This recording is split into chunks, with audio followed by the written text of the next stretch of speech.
Karena kiai itu kalau salah ya mau ngalah.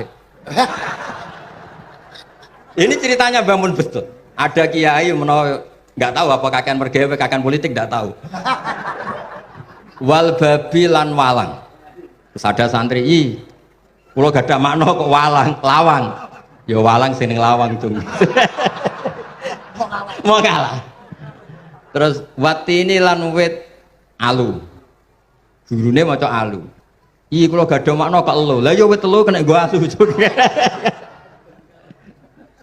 Tapi saya menangi kiai itu kalah santri itu. Saroko nyolong sapa wong albedo tangi anduk.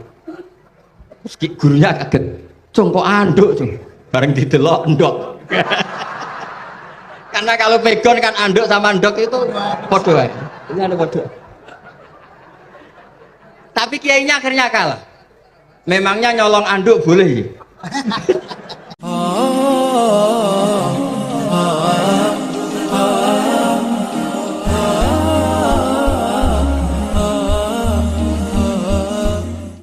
Saya Gus, aja lu ngodisi.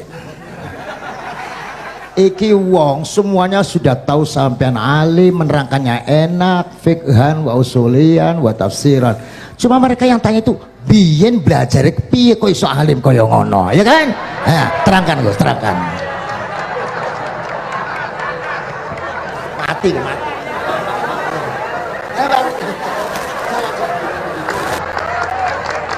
Setuju kan? Setuju? Asal dakaik.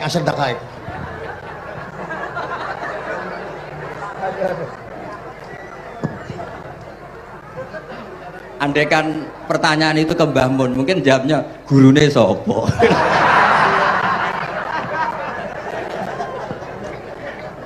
Tapi mungkin kalau ke mbah saya ya juga babanya nih Biha juga Mbak Abdul Aziz, mungkin putuku. Tapi kalau saya ingin cerita tentang saya paling ya, aku sergep. Yang jelas tuh dari kafadlu yuti apa? Mayas. Tapi gini, kalau ini menghormati bahasa saya ini, kalau ijazah begini, dulu Mbak Mun tuh sering cerita juga bahasa. Kayak nak kepengen ngalim, ku sinau sedurunge ngaji. Ya, misalnya kamu ngaji takrib atau ngaji wahab sama Mbah Mun, kamu baca dulu. Sebelum ngaji. Nah, setelah dibaca, misalnya kamu baca rofa, kok Mbah Mun baca jer, kamu baca jer, Mbah Mun baca rofa, berarti goblok tulen. Karena semua teori Anda kok salah.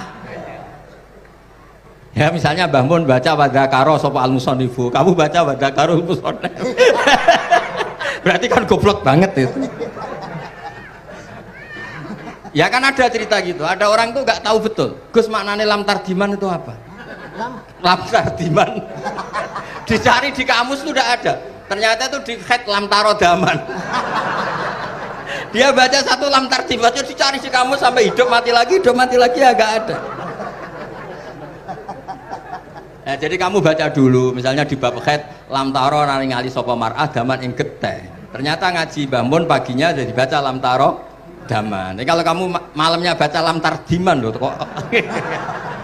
Jadi itu kata Dewi Mbah Mun mergo sorokan kabeh santriku sorak mungkin. Carane ngecek kebenaran Anda juga maca sik. Nanti kalau kemiripannya 50% ya separuh alim. Kalau 70% ya serondo alim. Tapi nanti kalau kemiripannya sampai 100% dan berkali-kali, ya berarti kan sudah luar biasa. Jadi yang ngaji sama Ki Mustafa, Ki Niam, saya mohon santri-santri itu belajar dulu. Biar bisa ngecek nanti guru saya baca kayak apa? Waduh salah ya Gus. Kenapa lah? Waduh salah. Karena kiai itu kalau salah ya mau ngalah. Ini ceritanya bangun betul. Ada kiai nggak tahu apa kakean mergawe kakean politik nggak tahu. Wal babi lan walang.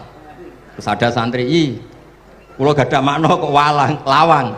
Ya walang sing lawang tuh. Mau ngalah. Terus watini lan wit alu. Gurune maca alu. Kulo gak ada makna kok elo. Lah ya wit telu kena gua asu. Tapi saya menangi kiai itu kalah santri itu. Saroko nyolong sapa wong albedo tangi anduk. Terus gurunya kaget. Cung kok anduk, cung.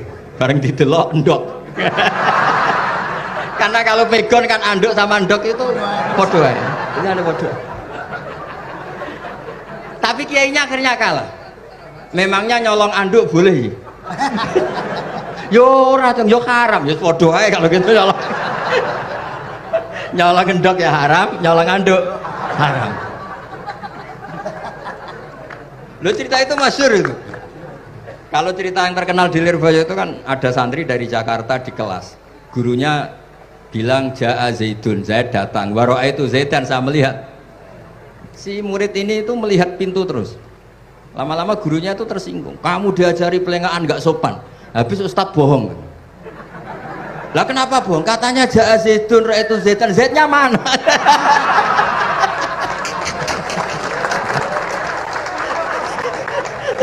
Dia gak ngerti. Zaid datang, saya melihat. Mana orangnya kok dibahas-bahas terus itu. Ya, jadi yang serius tadi kalau sampean ingin nguji kualitas Anda, makanya saya dulu itu pede baca kitab di depan Mbah Mun karena ya ngecek. Dan dulu itu Gus Zofur, Gus Kamil sebelum ngaji ya itu mesti sinau sama saya. Nanti ketika Mbah Mun baca tadi kalau kemiripannya kita 90% ya bagus. Syukur-syukur sampai 100. Dan itu terulang sampai Wahab Hatam, Jamul Jami' Hatam. Sehingga kita tahu. Jadi kalau diskusi kita kok salah ya tahu, kalau benar ya tahu. Kalau tahqiq ya tahu. Biasanya kalau tahqiq itu Mbah Mun karena takut menyalahkan kiai-kiai Jawa, kalau baca 2 kali, misalnya begini. Yasmalu, kadang diwaca Yasmilu ora apa-apa nggih Jawa wae gitu. Karena kalau kita memaksakan sampai benar seperti di kamus, kayaknya kalau kiai Jawa itu berat sekali. Dumeli bojo bolak-balik mesti ora goblok wis apik lah. Karena kalau baca tahqiq itu kan butuh kamus. Yang benar itu Yasmalu misalnya. Tapi kan populer juga orang baca Yasmilu. Saya tuh menangi tuh, kiai Jawa dulu baca Simai itu menangi, Masdar Simai. Lama-lama setelah banyak alumni Al-Azhar terus berdasar kamus baca Samai semua sekarang. Saya menangi kiai itu baca Dilalah. Lama-lama karena sekarang udah banyak punya kamus, baca Dalalah. Fa'alah. Jadi kiai itu juga kadang-kadang keteror muridnya. Makanya Syekh Zakaria Al-Ansori itu pernah ditanya, kenapa engkau begitu alim alama sampai dilakopi Syekhul Islam? Kata beliau itu lucu jawabannya, karena saya ini orang yang sial. Saya dulu punya guru namanya Ibnu Hajar Al-Asqalani dan punya murid namanya Ibnu Hajar Al-Haytami. Kata beliau, dukik tu bena hajaro ini. Saya ini digebek 2 batu. Kalau mau ngaji takut saya minta ampun karena disuruh baca sama Ibnu Hajar Al-Asqalani. Kalau mau ngajar takutnya saya bukan main karena Ibnu Hajar Al-Haytami itu cerdasnya bukan main. Jadi kalau saya salah itu konangan. Akhirnya dia jadi orang sial tadi. Mau ngaji ya belajar, mau ngajar ya belajar. Makanya meskipun ini pernah sepuh saya tidak berani ngaji beliau. Wah mesti meriang saya kalau ngaji. Jadi yang terkenal alim-alim mohon ngajinya dikurangi ya, karena ini kasihan gurunya. Kasihan gurunya. Nggih, Bon cekap. Bon, itu catat ya. Sebelum ngaji baca dulu. Satu lagi, Gus. Sampean ketoke kiai desa kok kuliah. Kamu tuh kuliah? Oh, nggih. Pun dari belajar dari mana sampai kemana Gus jenengan? Dari Mondok sampai ke Jogja sampai Putih. Monggo. Ini karena sesuai kontrak, nggak boleh nyulaini janji sekali aja Sekali tak tekno Gus. Jadi sebetulnya kalau di ilmu, saya kan sering ketemu ahli geologi, ahli sosiologi. Sebetulnya di ilmu kita, saya kan lama di Jogja dan itu yang saya pakai juga ilmu zaman di pesantren. Misalnya sosiologi itu kan ada mukadimahnya Ibnu Khaldun. Itu kan teorinya luar biasa.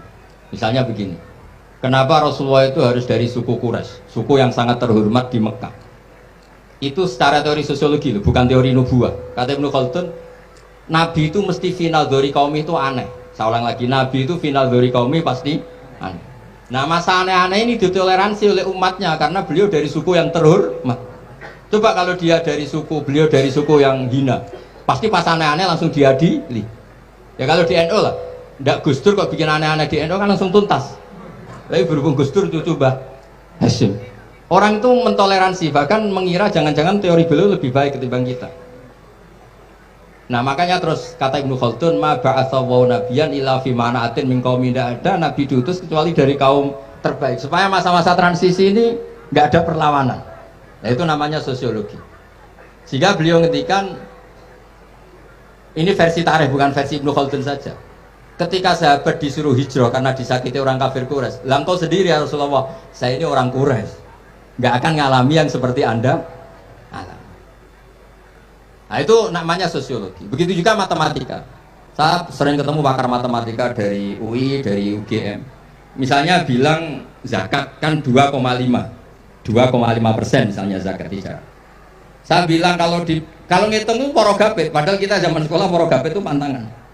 Tapi saya bilang saya punya matematika lebih cepat. Apa itu Pak Bah? Kalau manggil saya Pak Bah. Kalau di kitab disebut rubu'ul usur apa? Jadi bertahap. Misalnya 1 juta, usurnya akan 100.000. Setelah 100.000 rubuhnya 25.000. Itu kita tidak usah pakai catatan bisa. Nah itu matematika Arab. Makanya orang Arab tuh nggak bisa nulis, tapi matematikanya cepat karena bertahap. Misalnya 1 miliar ya cari aja usurnya 100 juta. Berarti rubuhnya 25 juta. Berarti 2/5, 2,5 nya 1 miliar itu 25 juta. Tapi kalau orang Arab bilang itu rubul usur. Diusurkan dulu baru dirubuh. Misalnya 6. 2/3 6 berapa? Orang Arab bilang sulusan. 6 sulusnya 2. Sulus 2 kali berarti 4. Sama misalnya zakat zuro. Zakat zuro itu kan al usur sama nisful usur.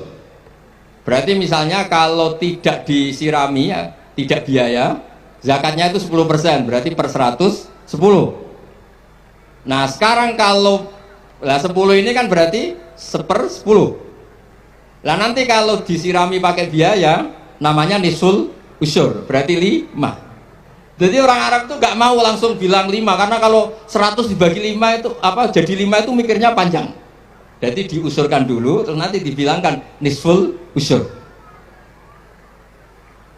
Nah, jadi ilmu khazanah kita itu sudah luar biasa. Nah, itu makanya terus orang Arab kalau ngitung matematika itu udah usah tulisan, udah usah porogapit, karena bertahap tadi. Jadi misalnya 2,5, bahasannya apa? Rubu'ul usur. 1 miliar, usurnya berapa? 100. Rubuhnya berapa? 25. Nah ini semoga buatan ngingkari janji. Wassalamualaikum warahmatullahi wabarakatuh. Matur. Sebetulnya masih ada satu lagi, cuma ampun. Beliau adalah sangat hafal dengan nu'util masyayikh. Artinya sebutan. Kenapa Imam Ghazali itu Syekhul Islam, Hujjatul Islam. Kenapa Imam Anu Syekhul Islam. Kenapa Imam Anu, sahabat Anu, ada Saifullah, ada Asadullah. Itu biar ahli sekali. Karena ini belum tuntas, jadi ya berikutnya insya Allah kita mentongak ya Allah, moga-moga Gus Bah gelem kono ndonga jajal dongane Gus Bah karo donga sampean mandindi kira-kira. Matur nuwun Gus, matur nuwun Sayyid, matur nuwun, sangat matur nuwun, sangat Masya Allah niki jelas Gus Bah itu enteng, cepet antu diterimanya ku napa jenenge keterangannya cepet dan lain sebagainya cepet. Enggak ada kayak yang jelimet tak kira, apalagi saya mendengar dianya saja nggak paham nggak. Nah itu, nah, demikian matur nuwun sampai kudu matur nuwun sangat wong sing lagi nuzlah ora gelem luar biasa. Kita hanya udah selanjutnya atau mau Gus kulo sak dulu sak santri nek pas jenengan donga pas uzlah njaluk ditongakne ngoten mawon. Nah nggih mboten mawon pun nggih. Sampai itu. اللهم صل على سيدنا محمد وعلى آله الحمد لله رب العالمين. اللهم ربنا ظلمنا أنفسنا وإن لم تغفر لنا وترحمنا لنكونن من الخاسرين. اللهم يا فتاح يا خير الفاتحين افتح قلوبنا واشرح صدورنا واجعل علومنا نافعة واجعل أعمالنا صالحة واجعل ذرياتنا طيبة واجعل حياتنا حياة مطمئنة مرزوقة سالمة من الآفات والبلايا برحمتك يا أرحم الراحمين. اللهم يا لطيفا بخلقه ويا عليما بخلقه ويا خبيرا بخلقه وطف بنا يا الله في قضاء حوائجنا كلها من حياة الدنيا والآخرة يا لطيف يا عليم يا خبير لا إله إلا أنت سبحانك إني كنت من الظالمين لا حول ولا قوة إلا بالله العلي صلى الله على سيدنا محمد الحمد لله رب العالمين الفاتحة